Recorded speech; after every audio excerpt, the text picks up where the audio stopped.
The morning of October 14th, 1891, begins with the kind of clarity that railwaymen appreciate. Clear sky, dry rail, good visibility through the pass. The eastbound freight and passenger combination sits at the mountain station, boiler pressure steady, crew completing final checks before the descent.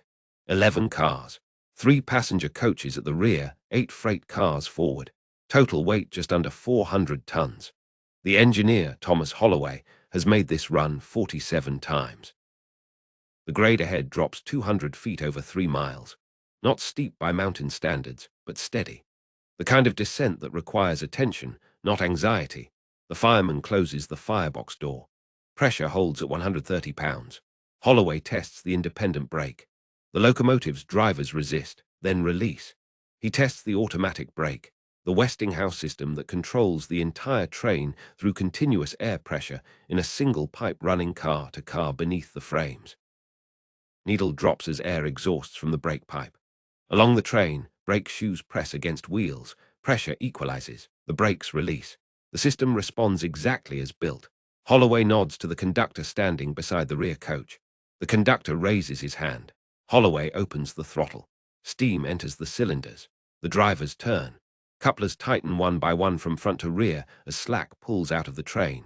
The combination rolls forward, accelerating gently toward the descending grade. Rails curve into shadow where the pass narrows. Holloway eases the throttle closed. The locomotive enters the grade under momentum, drivers turning freely, steam shut off, the train's weight beginning to push from behind. Speed builds gradually. Holloway watches the grade ahead. A series of curves waits 2 miles down, tightening as the track follows the canyon wall. He will begin braking soon, not hard, just enough to hold speed steady through the turns. The procedure is familiar. The timing is routine. The physics, he believes, are simple. Speed increases smoothly as gravity pulls the train downhill. The locomotive sways gently through a shallow curve. Holloway feels the weight behind him through the drawbar. Not heavy, not light, normal. The fireman watches the grade, the rails stretching straight for another half-mile before the first serious curve. Holloway places his hand on the brake valve. He waits until speed reaches 18 miles per hour, then pulls the valve into the service position. Exhaust from the brake pipe with the familiar hiss. Pressure drops. Along the train, the drop in pipe pressure triggers each car's triple valve. Compressed air from the reservoirs beneath each car flows into the brake cylinders. Shoes press against wheels. This is standard procedure. This is how the system works. Holloway expects to feel resistance within seconds. A gentle tug as the shoes bite, a steadying of speed. But the resistance does not arrive. Instead, the locomotive surges slightly forward. The drawbar pressure shifts. The train does not slow. It accelerates. Holloway stares at the brake gauge.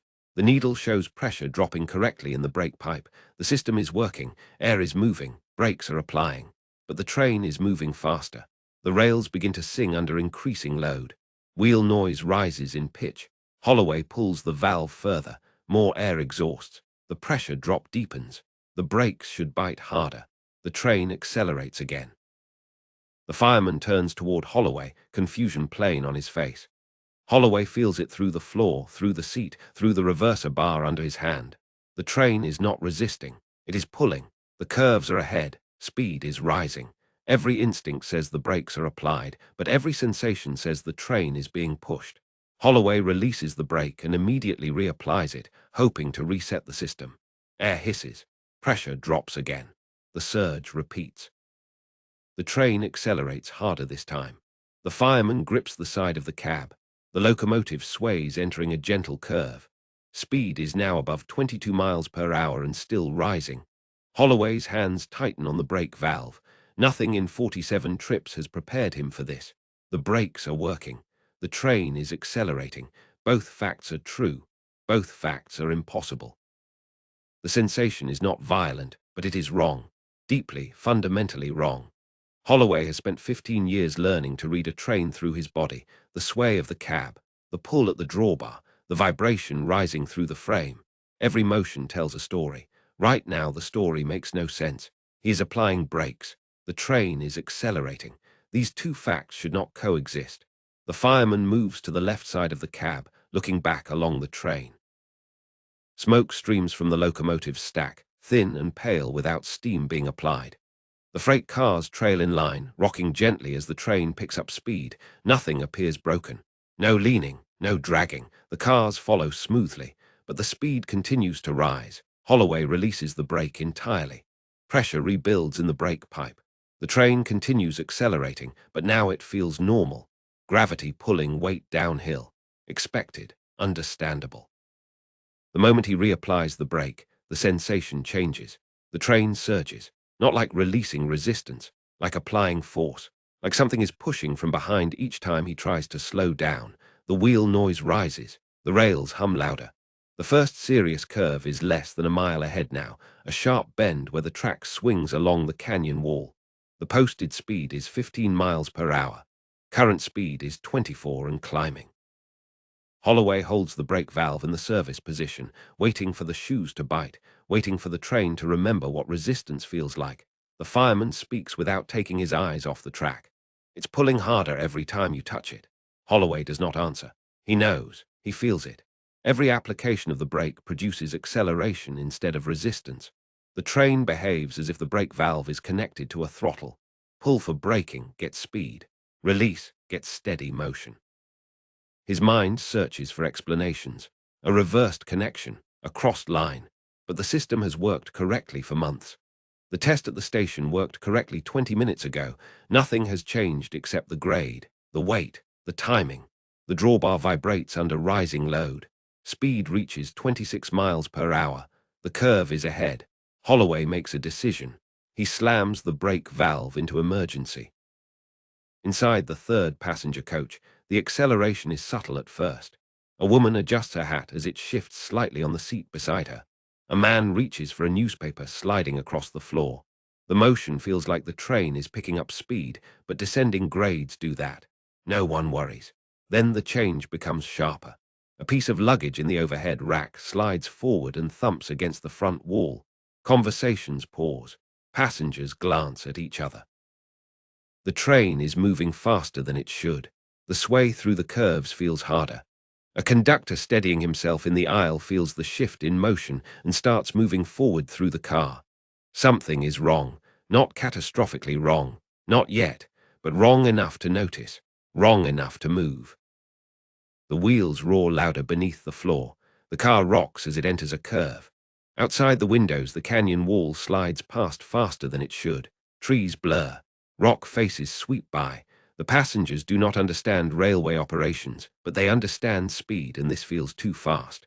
A child asks a question. The mother does not answer. She is watching the conductor moving quickly toward the forward door. He is not running, but his face is tight. He pushes through into the next car without looking back. The acceleration continues, not rapid, not violent, just steady and wrong. A man stands and walks to the window, bracing himself against the sway. The track ahead curves sharply. He can see the front of the train beginning the turn. The locomotive is moving fast, too fast. In the first passenger coach, closest to the freight cars, the sensation is stronger. The car shudders as slack runs through the couplers. A rhythmic banging travels from car to car, compression waves moving through the train. Passengers grip armrests. A hat falls from a rack and rolls down the aisle. The stove in the center of the car rattles against its mountings. An older man, a freight agent familiar with trains, stands and looks forward through the window in the front door. He can see the freight cars ahead, rocking as speed builds. The train is in dynamic motion now, weight shifting, couplers compressing and releasing, the whole combination moving as one flexible unit down the grade. He knows what braking should feel like. This is not it. This feels like acceleration, like something is driving the train downhill instead of holding it back. The emergency application sends a hard, fast pulse of air loss through the brake pipe. Every triple valve on every car responds instantly, dumping full reservoir pressure into the brake cylinders. Maximum braking force, the kind of application that stops trains, the kind of application that slides wheels on dry rail. Holloway feels the initial bite. The locomotive shudders. The drawbar jerks as the cars behind compress. For a single moment, resistance arrives. Then the surge begins. Harder than before, faster than before. The train accelerates violently. Speed jumps from 26 to 29 miles per hour in seconds. The wheel noise becomes a roar. The locomotive pitches entering the curve. Holloway's mind fractures into desperate searching. The brakes are applied. The train is accelerating. Something is broken. It has to be broken. The fireman climbs partway out of the cab, holding the handrail, leaning out to look back along the train. Dust rises from beneath the cars. He squints, searching for the telltale shower of sparks that means a brake shoe has fallen away or a hanger has broken. Nothing. The wheels turn smoothly. No sparks. No dragging metal. No visible failure. He pulls himself back into the cab and shouts over the noise. "I don't see anything wrong." Holloway does not respond. He is staring at the brake gauge. The pipe pressure is at 0, full emergency. Every brake on the train should be locked.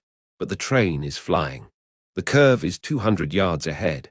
The rails swing sharply right, carved into the canyon wall. Speed is over 30 miles per hour. Holloway reverses the locomotive's drivers and cracks the throttle. Steam enters the cylinders backward, forcing the drivers to resist their own rotation. The locomotive shudders hard. The reverser bar vibrates in his hand. The drivers begin to slide, metal screeching against rail. The drawbar slams forward as the cars compress behind. The resistance lasts 3 seconds. Then the weight of the train overcomes the reversed drivers and the acceleration resumes. The drivers spin backward under power, driven by the train instead of driving it.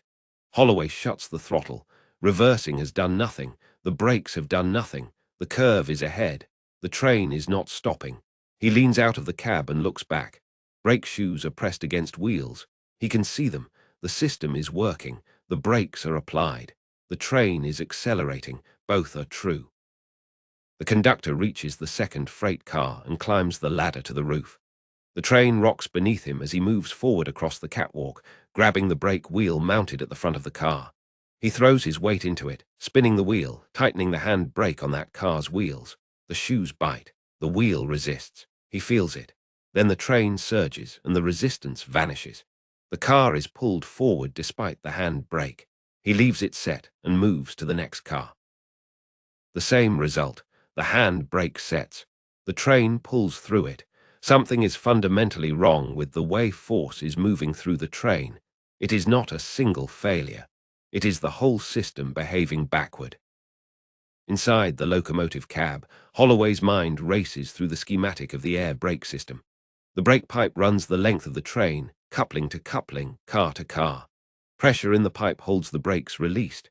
Dropping pressure applies them. The system is failsafe. A broken pipe means lost pressure, which means applied brakes. That is the design. That is the safety. But the pipe is not broken. The pressure drop is controlled. The triple valves are responding. The brake cylinders are filling. The shoes are pressing. Everything is working. But the train is accelerating. Holloway stares at the brake pipe gauge, watching the needle hold at 0.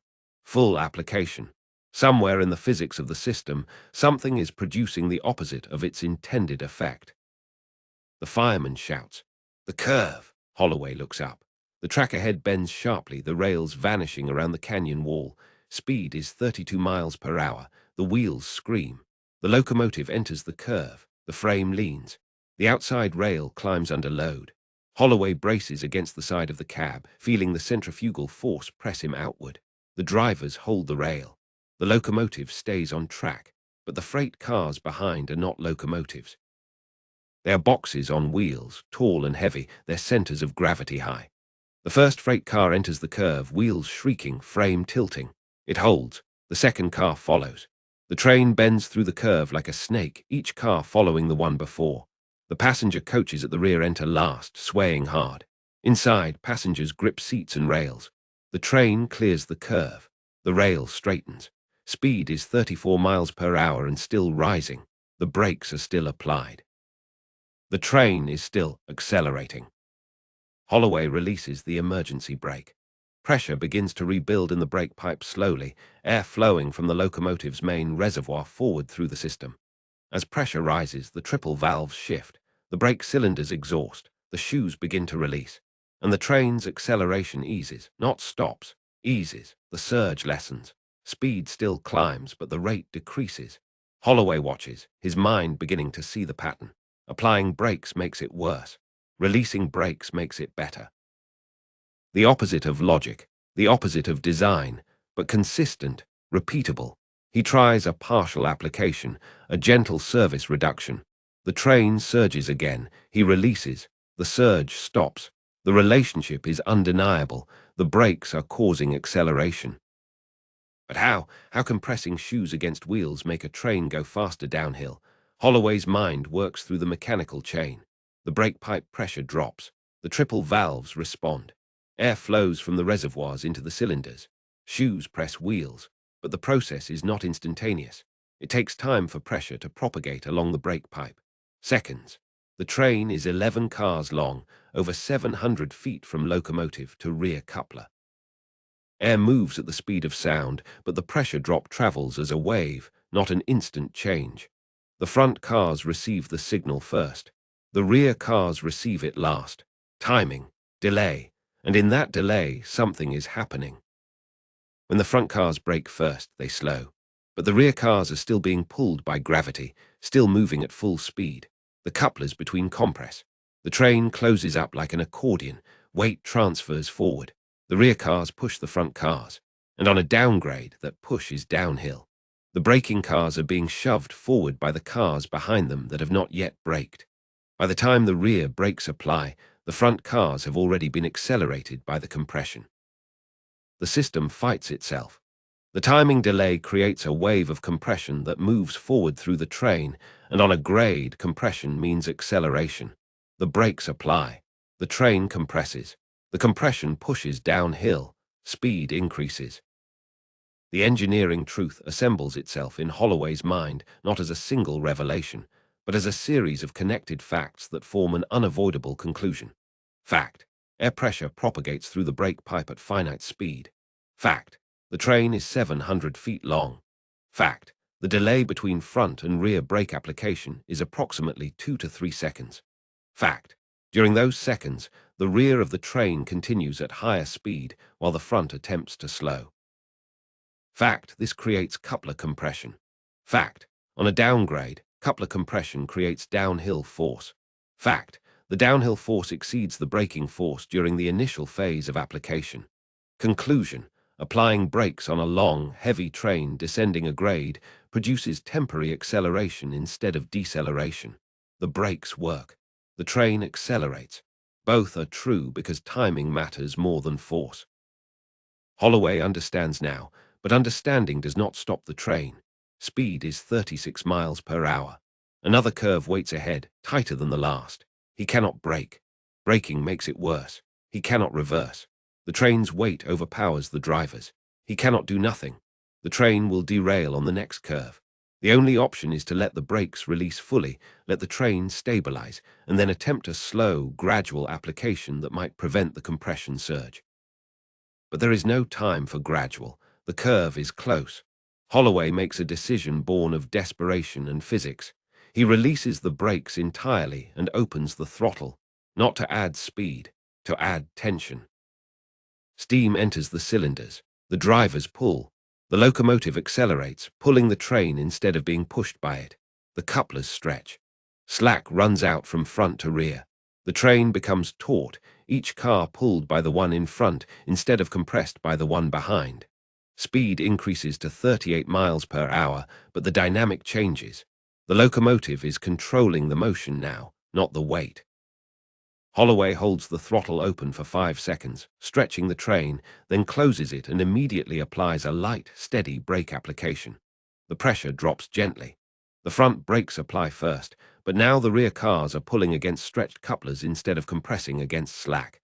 The tension holds. The brakes bite without surge. The train begins to slow. The wheel noise drops in pitch. Resistance arrives, steady and clean. Speed decreases. The curve approaches. The train enters it at 24 miles per hour. Safe, controlled. The wheels hold the rail. The train curves through and emerges onto straight track beyond. The combination rolls into the valley station 30 minutes later at walking speed, brakes fully applied, every wheel controlled. Holloway brings the locomotive to a stop with the kind of precision that comes from hands that will not stop shaking. He sets the independent brake and sits motionless in the cab, staring at nothing. The fireman climbs down without speaking.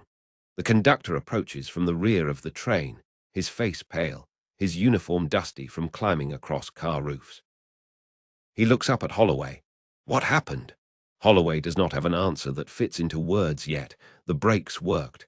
The train accelerated. Both facts are true.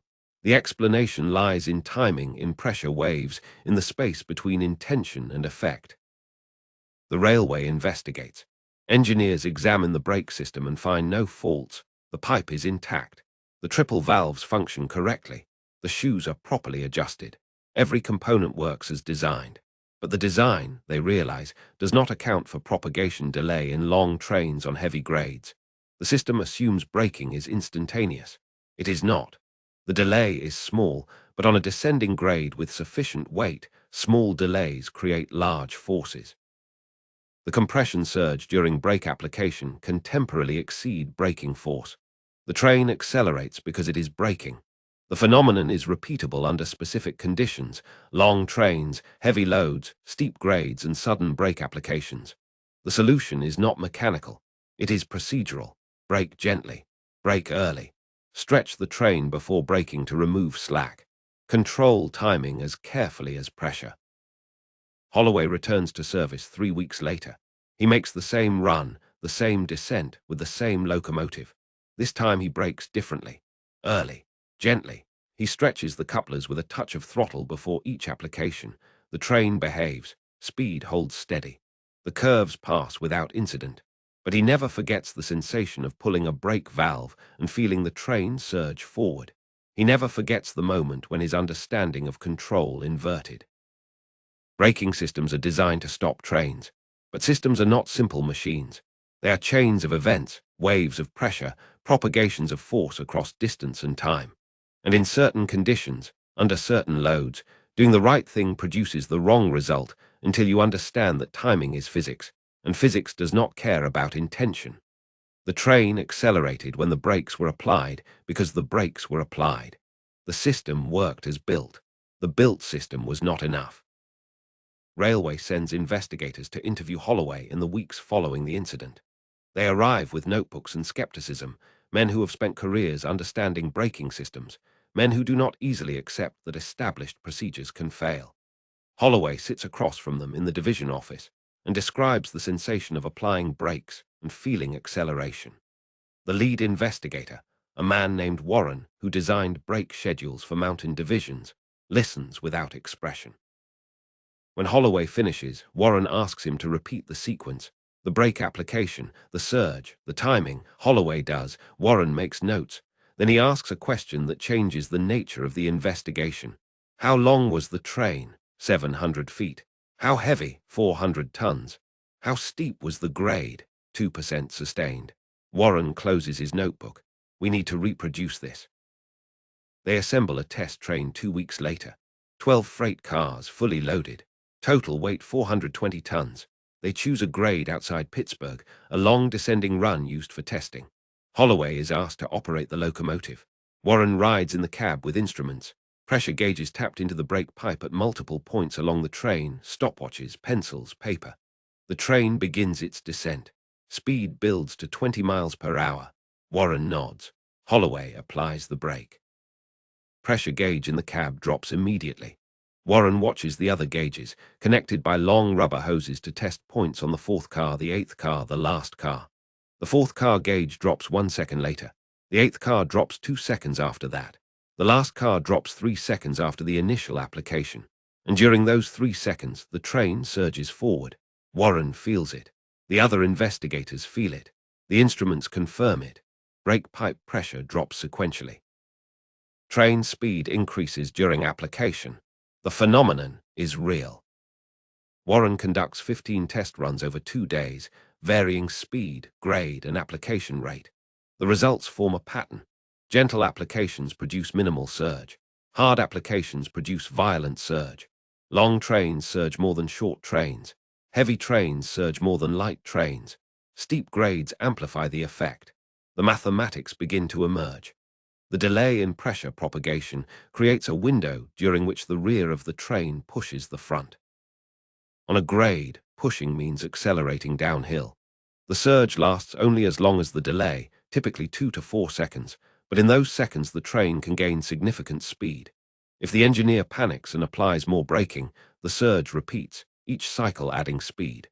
Warren writes in his report, "The air brake system, while mechanically sound, exhibits dynamic behavior under heavy downhill loading that temporarily inverts its intended effect.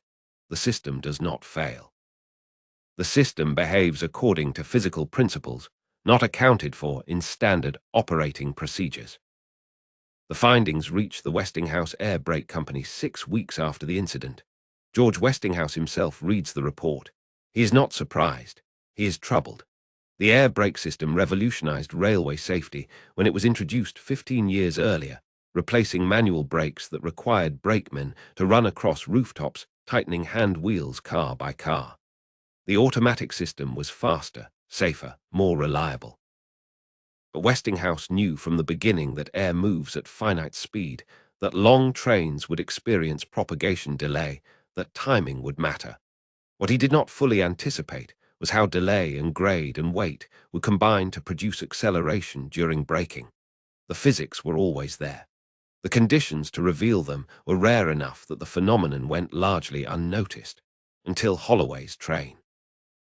Westinghouse assigns engineers to study the problem. They build test rigs with scaled brake pipes and measure propagation speeds under different pressures. They calculate the time required for pressure waves to travel through trains of varying lengths. They model coupler compression and slack action. The mathematics are complex, but the conclusion is simple. On long, heavy trains descending grades, rapid brake applications create a compression wave that moves forward through the train faster than the brake application itself. The rear cars, still at full speed, collide gently but forcefully with the slowing front cars. The collision is not violent enough to damage equipment, but it is forceful enough to accelerate the entire train downhill during the seconds before the rear brakes engage. The solution cannot be mechanical. Air cannot be made to move faster than physics allows. The solution must be operational. The company issues new guidelines within 3 months. Engineers operating long trains on descending grades are instructed to brake early, brake gently, and brake progressively. Sudden applications are to be avoided.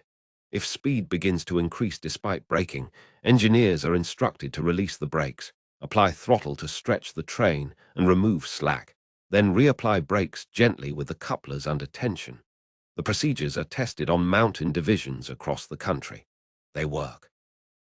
Trains descend under control. The surge phenomenon still exists. Physics has not changed, but trained engineers avoid the conditions that trigger it. Holloway's experience becomes a case study taught to new engineers. The train that accelerated when braking becomes a lesson in understanding systems, not just operating them. Holloway continues running the Mountain Division for another 18 years. He retires in 1909, his hands steadier than they were that day in 1891, but his understanding permanently altered. He teaches younger engineers the procedures, but more importantly, he teaches them the principle beneath the procedures. Systems have behavior. Behavior emerges from timing as much as from force. What seems wrong may be physics operating exactly as it must. The air brake system did not malfunction on that descent. It functioned perfectly according to the laws governing pressure, propagation, and mechanical force. The malfunction was in expectation. Holloway expected braking to produce deceleration instantly because that is what brakes are supposed to do. But supposed to is not physics. Physics is timing and force and the space between cause and effect. Other railways experience similar incidents as traffic increases and trains grow longer. A freight combination in the Alleghenies accelerates during braking in 1894. A passenger train in the Rockies experiences surge during descent in 1897. Each time, investigators find the same pattern: long train, heavy load, steep grade, rapid braking.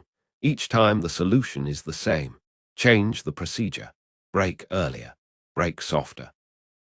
Understand that the system has dynamics that do not appear in simple mechanical diagrams. The phenomenon becomes known among engineers as brake surge or compression acceleration. It is not common, but it is not rare. It is a natural consequence of operating long, articulated vehicles on grades using systems that rely on pressure waves traveling at finite speed. By the early 20th century, railway engineering schools teach brake dynamics as part of standard curriculum. Students learn not just how brakes work, but how they behave under different conditions. They learn that a 700-foot train is not a rigid body, but a flexible chain of masses connected by springs, the couplers. They learn that forces propagate through this chain at different speeds, depending on whether the chain is compressed or stretched. They learn that on a descending grade, compressing the chain means pushing it downhill. They learn that the order of events matters. Apply brakes to the rear first, and the train pulls against itself. Apply brakes to the front first without controlling slack, and the train pushes itself faster. The air brake system applies front to rear because that is how pressure propagates. The engineer's job is to manage the slack before the pressure arrives. Thomas Holloway dies in 1921 at the age of 68. His obituary in the Railway Journal mentions 33 years of service without a derailment, a record notable in an era when derailments were common. It does not mention the October day in 1891 when his train accelerated while braking, because by 1921 the incident is no longer unusual enough to warrant mention. It has become part of the operational knowledge that every mountain engineer carries. The procedures developed in response to that incident are standard practice. The physics are understood. The phenomenon is managed. What was once inexplicable is now routine. But the lesson remains. Systems do not always behave as intended, not because they fail, but because intention is not the same as physics.